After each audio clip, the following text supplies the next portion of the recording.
Hi, this is Jim Musser with Upstream Ministries, and welcome back to Views from Downstream. And this week we're talking about the challenges of change and the necessity of change. And I want you to think about the Gospels and the life of Jesus and where did the most resistance come from? Did it come from the sinners that considered him a spiritual snob?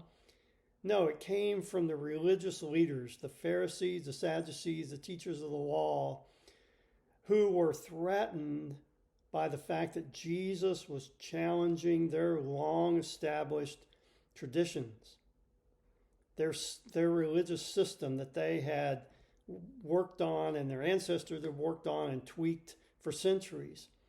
And here Jesus was coming saying, I'm bringing new wine, and it needs to be new wineskins to contain it. And they were threatened by that because that was their source of power and validity. And so change within the church can be some of the most difficult change because people in leadership positions often want to hold on to what they have. And they're threatened by anybody that wants to change it. And I think that is always a challenge.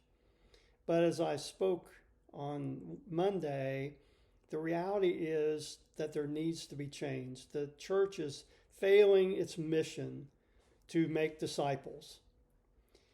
And one of the reasons for that is that we've bought into this idea that we need to make our churches attractive so that people want to come.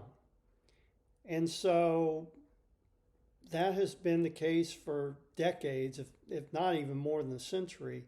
But I know since the 70s that has been a real emphasis in the local church. How do we attract new people, new families? So they began to change things, particularly in the hippie days of the 60s and early 70s, and the Jesus Revolution that came a part of that, or the Jesus movement, as it's sometimes called. There was a clamor for change. Young people were bored with the hymns, and so guitars started coming in, and keyboards and drums and all of that. Worship wars extended into the 2000s, where we would have traditional services and contemporary services. And now pretty much contemporary has won out.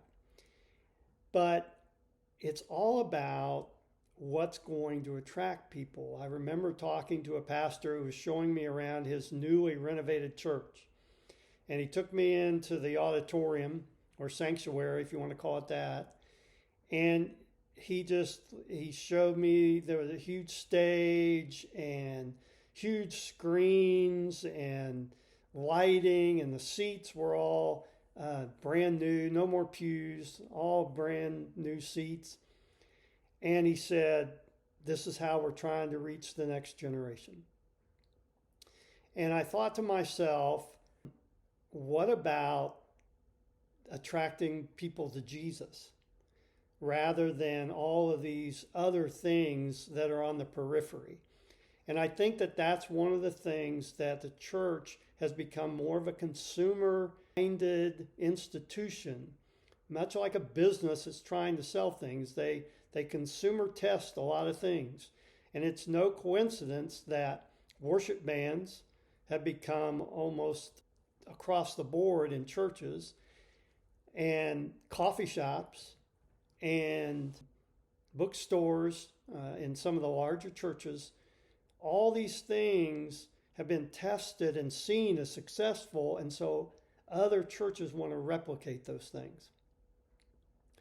But the question is, are we giving people what they need, or are we just giving them what we think they want?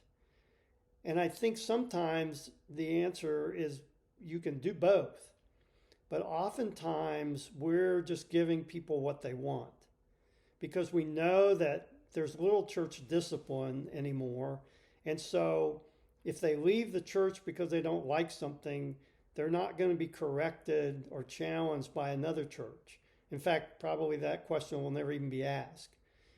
And so leadership is very concerned about losing people because they figure out budgets based on the attendance. And that's putting ourselves in a very weak position as leaders and as a church overall, because we're basically saying that we just got to satisfy people. We can't offend people because if we do, they'll leave. And that's a dangerous way. And so the challenge is to be like Jesus and confront these things head on in a loving way, but still saying, look, this is not the way I want it as the Lord, but it needs to change. And so, again, coming back to what I said on Monday, we need to understand what our mission is. Our mission is to make disciples who will go into all the world and make more disciples. How many churches are truly doing that right now in America? How many?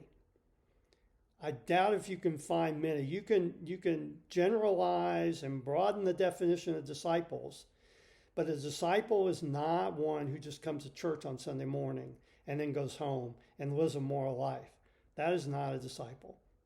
A disciple is one that internalizes kingdom values and lives those values out in ways of service and loving people, loving their enemies, loving the poor, loving those who are in desperate need,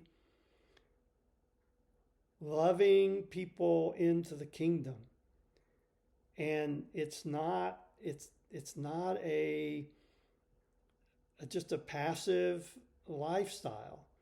And what we have mainly now are passive Christians.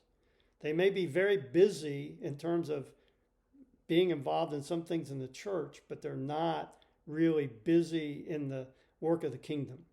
And that is not always the same. And so I just want to leave it there because I'm getting a little long here. I don't like to go this long. But next Friday, or this Friday, I should say, we will just look at some things that maybe we can start doing that can turn this thing around, but we have to be willing to change. All right, we'll see you on Friday. Have a great day.